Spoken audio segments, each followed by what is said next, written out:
sik ya, Pak. Aja lali mengko dapure diresiki sisan. Gendenge resiki sisan ora. Jono to, Pak. Maksudku itu karena aku itu mendukung suami bahwa laki-laki itu juga bisa melakukan pekerjaan domestik. Bahasamu. Tur meneh ning dampak ngono wae. Papa gedang kok. Ya gue yang gitu mah. Bu. Neng sekolahnya tole ngurus daftar ulang sekolah. Ki, surat edaran dari sekolah. Sekolah masih diberlakukan secara daring. Ini maksudnya apa? Ngene ki, nek sekolah meng bolos wae ki yo ngene ki ora dong. Metok-metok bayi muga-muga anak ora tiru. Ora usah buka masalah, Bu. Munjur kowe kelingan sing ora-ora njur cemburu. Bel. Sekolah daring kuwi sekolah secara online. Online ngerti ora? Online kuwi proses belajar jarak jauh menggunakan internet. Ah, sembuh rabong aku mulai. Ngene lho, Pak. Karena Jogja itu masih darurat Covid, sekolah belum bisa tatap muka. Proses belajarnya di rumah, materi dikirim kita ngunduh via website. Ngunduh ki mbok gedang apa pelem atau website ki panganan apa? Gusti, Pak Rekono sabar. Maksudnya ki ngene lho, Pak. Ngunduh materi sekolah dipelajari ning omah. Dadi sekolah iki yo ning omah. Sekolah kok ning omah. Sekolah ki ning sekolahan barengan karo kancane rombongan ngono kae srawung karo kancane, terus ana gurune sing mulang kuwi jenenge sekolah. Duh, Pak. Kabeh iki mau kan karena kahanan Covid kuwi mau lho, Pak.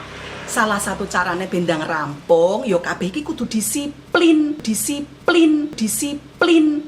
Tempat wisata saiki ki entuk buka, ning ya kuwi mau kudu tetep nganggo protokol kesehatan.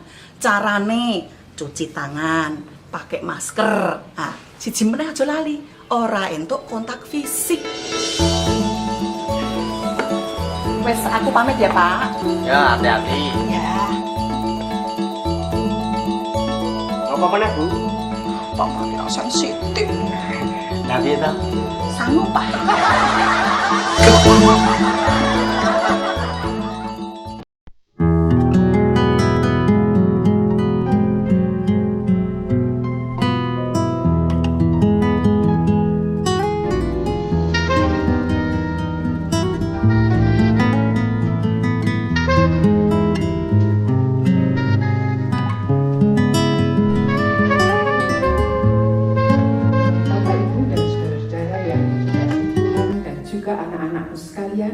Salam jumpa kembali dan salam Patunggilan.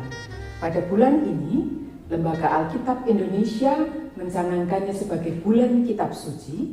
Oleh sebab itu di dalam ibadah keluarga kita kali ini, kita akan bersama-sama merenungkan makna Kitab Suci ini di dalam kehidupan kita. Mari bersama-sama kita masuk di dalam saat teduh kita. Ibadah kami pada hari ini kami lakukan di dalam nama Tuhan Yesus Kristus. Amin.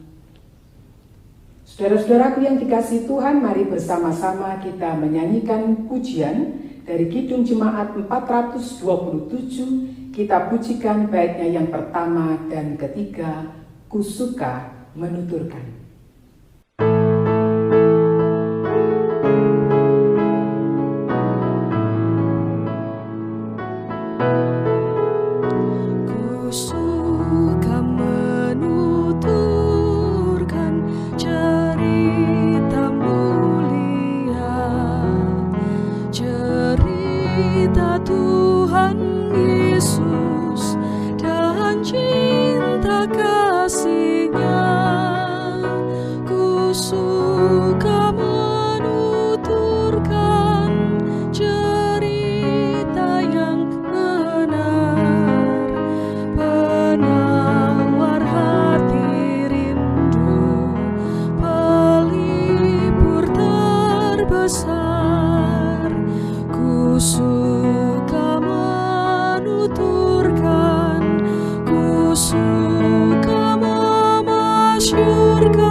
kita akan bersama-sama membaca bagian dari firman Tuhan hari ini.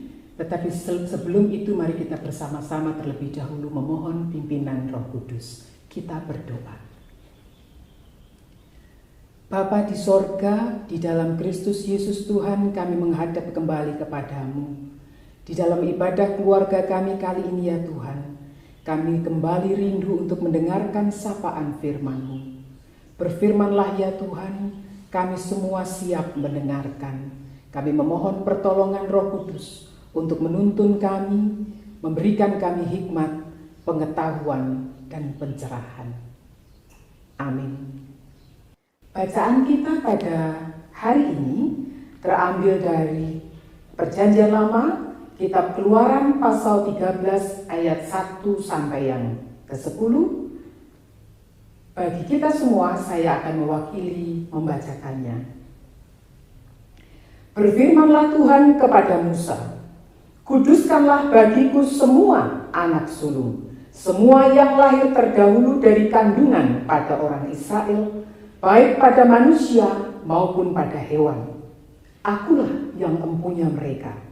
Lalu berkatalah Musa kepada bangsa itu, "Peringatilah hari ini, sebab pada hari ini kamu keluar dari Mesir, dari rumah perbudakan.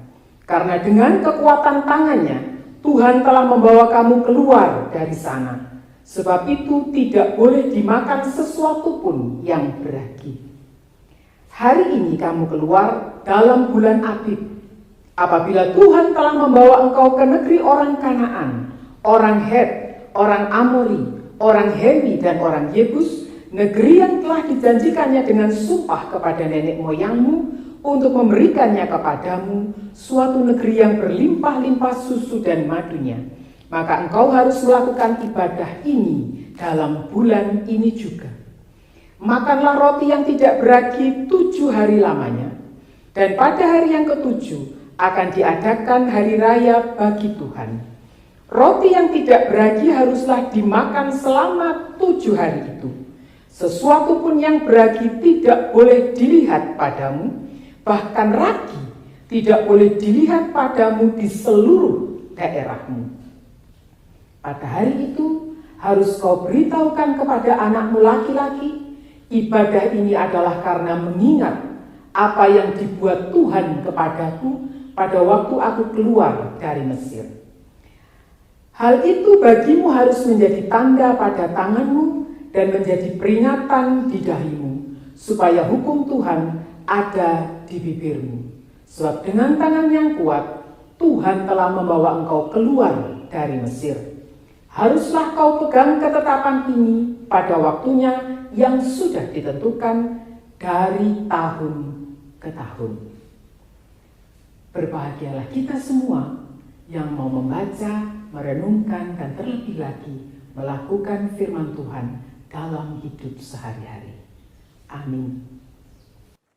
Sebelum kita lebih dalam mencoba menghayati bacaan kita pada hari ini, terlebih dahulu kita akan bersama-sama mendengar satu kisah pilu dari seorang anak yang bernama David Vetter. Dia terlahir di tahun 71 di Amerika.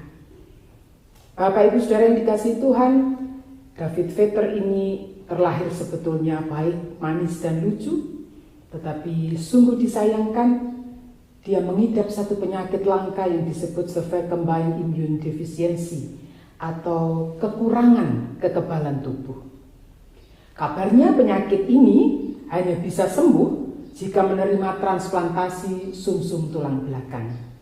Tetapi sayang sekali bahwa tidak ada satupun anggota keluarganya yang mempunyai sumsum tulang belakang yang cocok.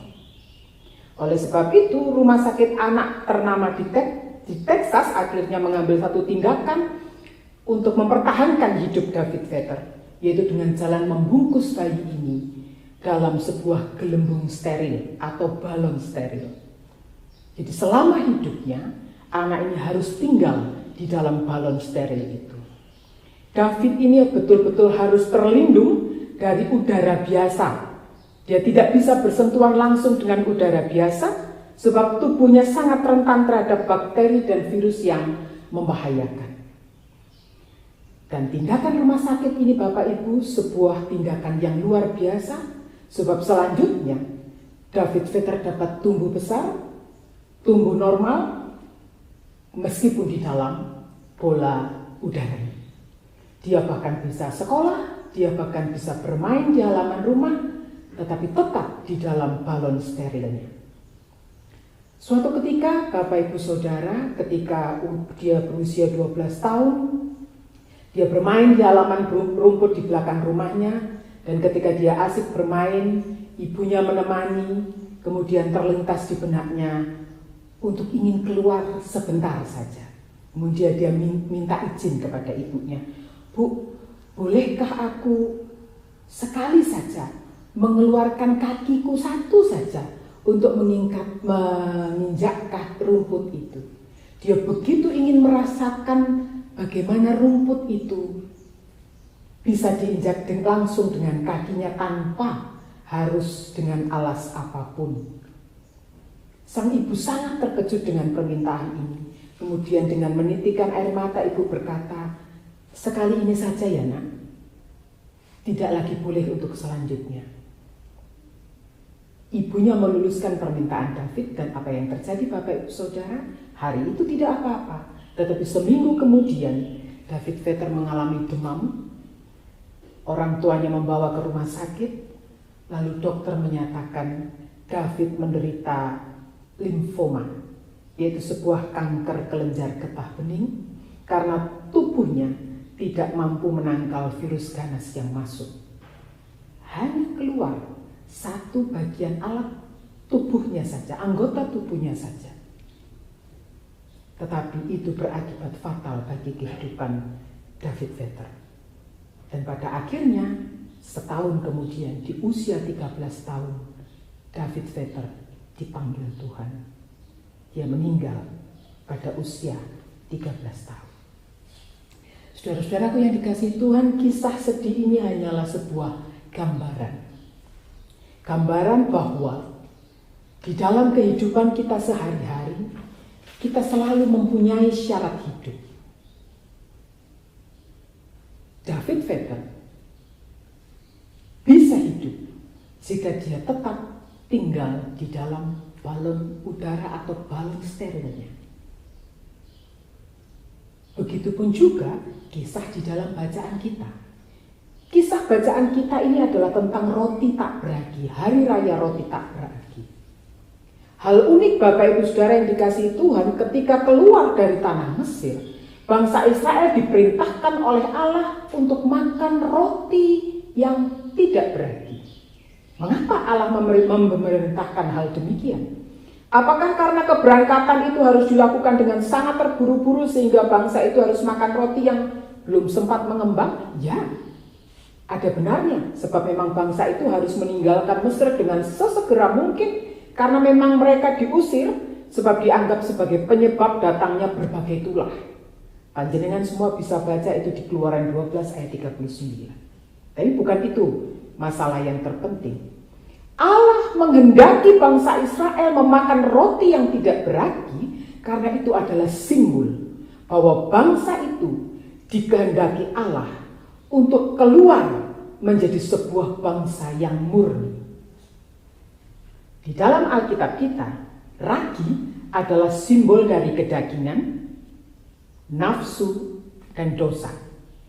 Dan makna inilah yang dimaksudkan oleh Rasul Paulus di dalam 1 Korintus 5 ayat 6-8, silahkan cek sendiri di dalam Alkitab panjenengan. Selama mereka berada di Mesir, bangsa Israel telah menjadi bangsa yang diperbudak oleh kedagingan. Benar, mereka menjadi bangsa yang terjajah dan menderita. Namun sesungguhnya mereka enggan untuk keluar dari Mesir. Sebab apa? Sekalipun mereka di dalam perbudakan di Mesir, mereka mendapatkan banyak sekali kenyamanan hidup.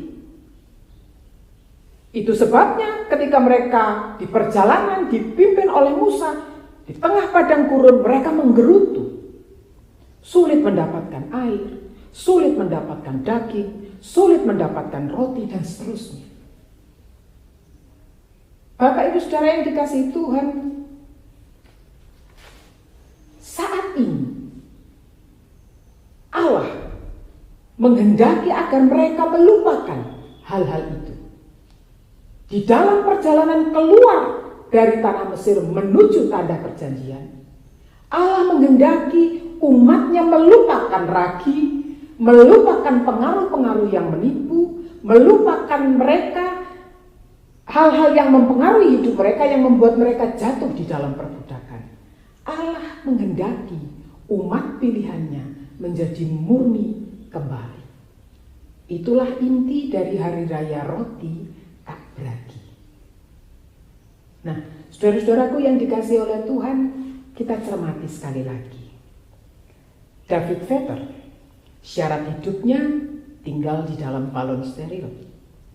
Bangsa Israel, syarat hidupnya menjaga kemurnian dengan simbol roti tak beragi.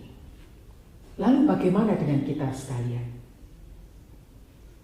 Sekali lagi di depan tadi saya sudah aturkan kepada panjenengan semua bahwa bulan ini Lembaga Alkitab Indonesia sudah mencanangkannya sebagai bulan Kitab Suci. Oleh sebab itu syarat hidup kita saat ini tidak lain adalah Kitab Suci. Saudara-saudaraku yang dikasihi Tuhan, Alkitab kita, Kitab Suci kita ini adalah sarana penangkal agar ragi dunia tidak mempengaruhi kehidupan umat percaya. Karena ragi dunia itu mampu membuat manusia menjadi mengembang. Mengembang dalam artian, dalam konotasi yang negatif. Yang artinya banyak sekali hal-hal, banyak sekali kenyamanan hidup di dunia ini yang membuat manusia menjadi lupa diri.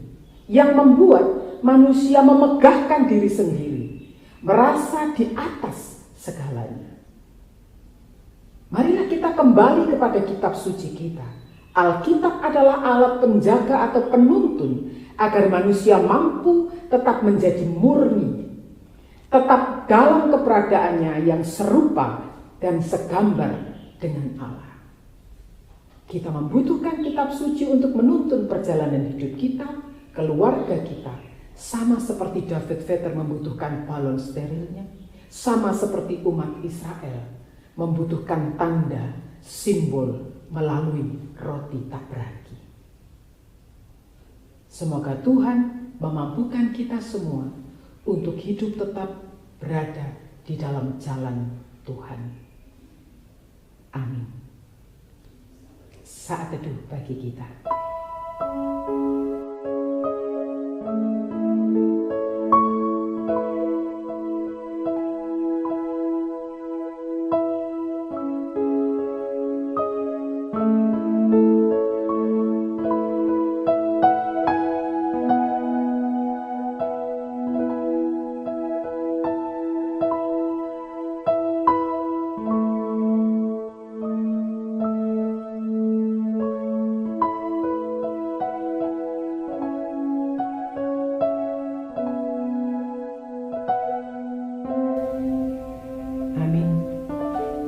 Bapak Ibu saudara-saudara yang dikasihi Tuhan, bersama-sama kita akan mengucap syukur kepada Tuhan dengan kita mengumpulkan persembahan kita. Mari persembahan itu kita juga haturkan dengan kita menaikkan pujian dari Kidung Jemaat 302. Baitnya yang pertama dan ketiga kita pujikan kubri persembahan.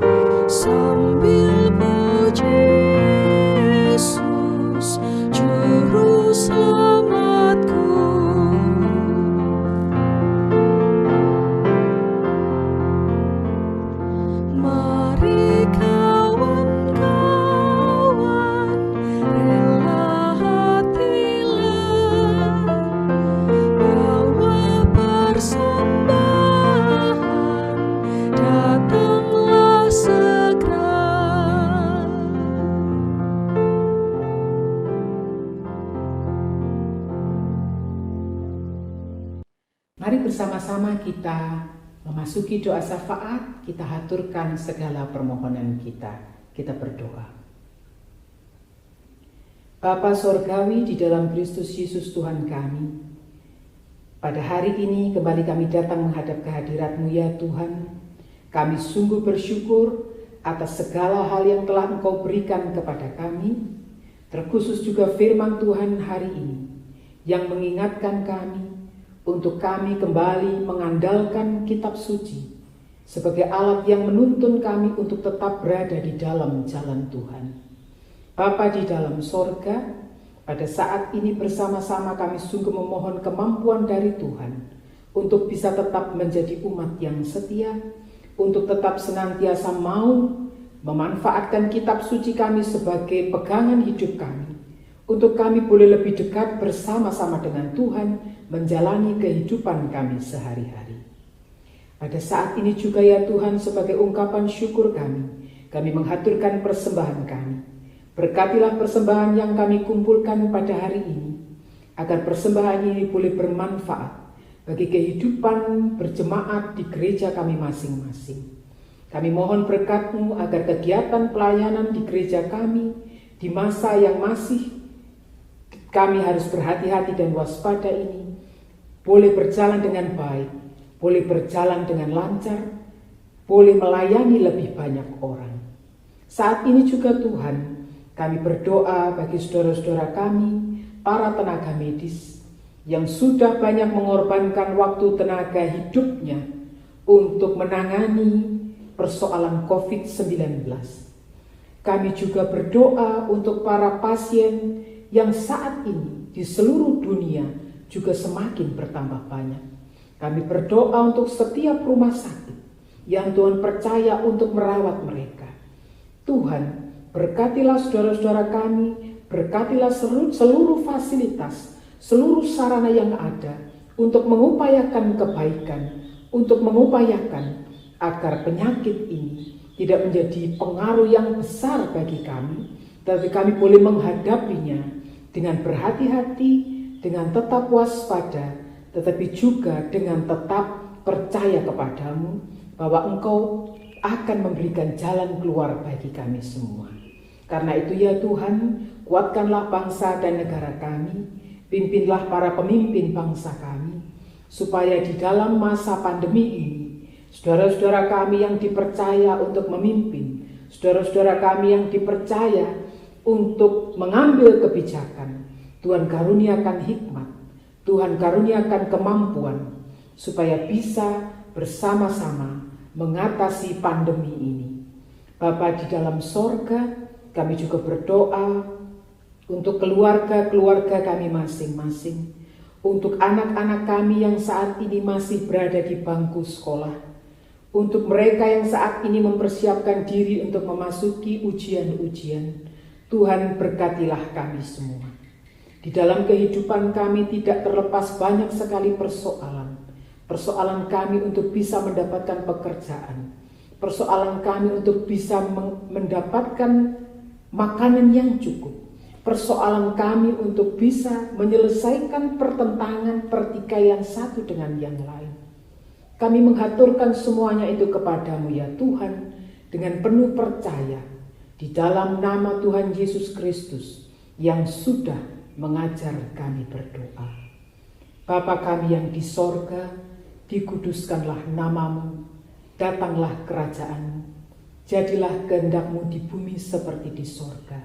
Berikanlah kami pada hari ini makanan kami yang secukupnya, dan ampunilah kami akan kesalahan kami, seperti kami juga mengampuni orang yang bersalah kepada kami. Dan janganlah membawa kami ke dalam pencobaan, tetapi lepaskanlah kami daripada yang jahat. Karena Engkaulah yang empunya kerajaan dan kuasa dan kemuliaan sampai selama-lamanya. Amin. Kita bersama-sama akan kembali memuji nama Tuhan untuk mengakhiri ibadah kita. Kita pujikan Kidung Jemaat 417 baiknya yang pertama, serahkan pada Tuhan.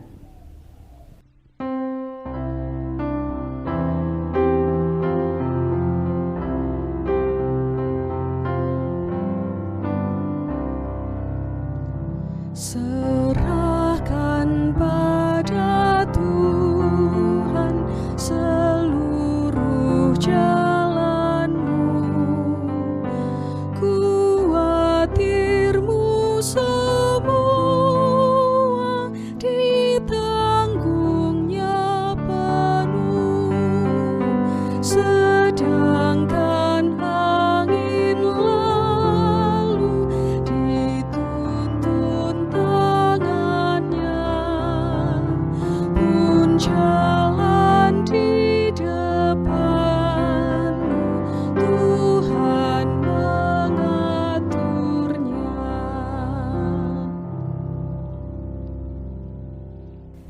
Kita akan mengakhiri ibadah kita dan kita akan memohon berkat Tuhan. Allah Bapa sumber segala berkat, Tuhan Yesus sumber segala kasih karunia, Roh Kudus sumber kekuatan, memampukan kita semua menjalani kehidupan kita keluarga demi keluarga dari saat ini sampai selama-lamanya. Amin.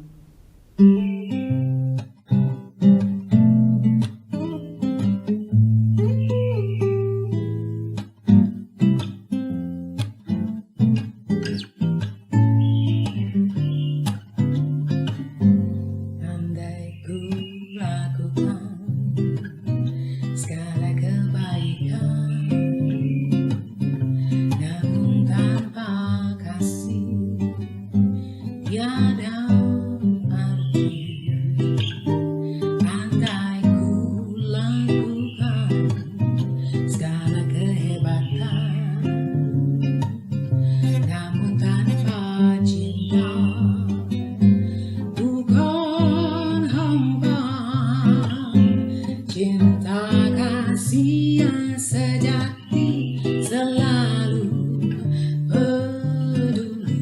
Cinta kasih yang sejati selalu mengerti, menghapuskan segala derita dan pedih, menutup laku salah dan lara hati, nyatakan cinta kasih dengan saling memberi, berbagi hidup damai dengan setulus hati, hidup mulia penuh cinta. Lepaskanlah segala dengki yang beban di hidup ini, nyatakan cinta kasih